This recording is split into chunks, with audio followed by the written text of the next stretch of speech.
3, 2, 1. All right, friends, for this video, you're going to need your notebook and pencil. So go get that real quick and pause if you need to. And we are going to open up to 95. You're going to be looking at multiplication and division for this lesson because we did addition and subtraction on this page, and then you just finished a sheet on those equations. So we're going to number page 96 and 97. And we're going to focus on the left side 96. So go ahead and get all that done and pause if you need to. For 96, we're going to be solving equations for multiplication and division.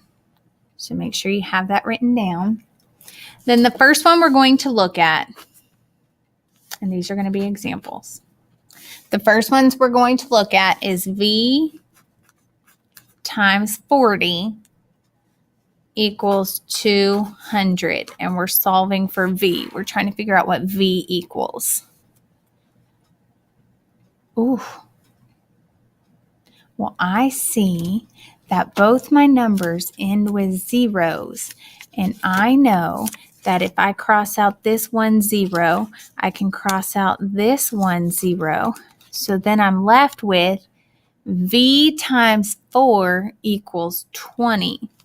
V times 4 equals 20. Well, what times 4 equals 20? Well, I know 5. 5 times 4 equals 20. So if I put those zeros back and I do 5 times 40, well, 5 times 4 is 20, and I put that other 0, that does equal 200. So I know that V equals 5. And same thing as yesterday. Yesterday, remember, we talked about going backwards. So if it was an addition sentence, we said go the opposite direction and do the opposite operation.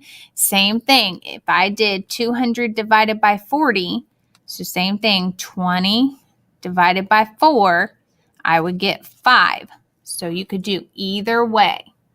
So pause and make sure you have that written down.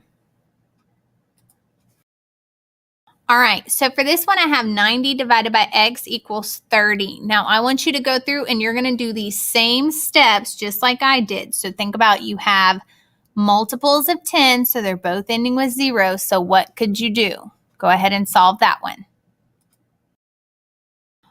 All right, so if I cover both of these zeros, I'm left with 9 divided by what equals 3.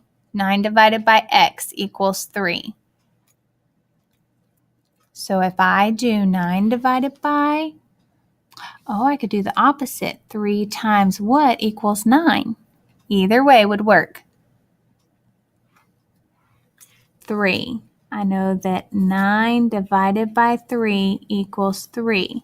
So let's check it up here. If I have 90 and divide by 3, I would get 30. So x is 3. Make sure you have that copied down. All right, so I want you to copy these 4 down, and you're going to solve them on your own. So I have 7 times z equals 70, and you're solving for z. I have p divided by 5 equals 7. So what is p? I have 50 equals 10 times u. What is u? I have 64 equals 8 times w. What is w? So think about your balance scale. What you have on this side, you're trying to equal on this side because you have the equal sign. Same thing here. What's on this side needs to equal that. What's on this side needs to equal this side. Equal this side, equal that side. Once you are done solving those, you need to fill out your table of contents all the way to page 96, and then you are going to come see me for your multiplication sheet. If you did not get to this in class, then this is probably the sheet that you have for homework, and that's totally fine. So make sure you have those problems solved, and you'll bring me this notebook and this paper tomorrow. If you have any questions, go ahead and put them up on Google Classroom. I'll be here. Thanks, guys.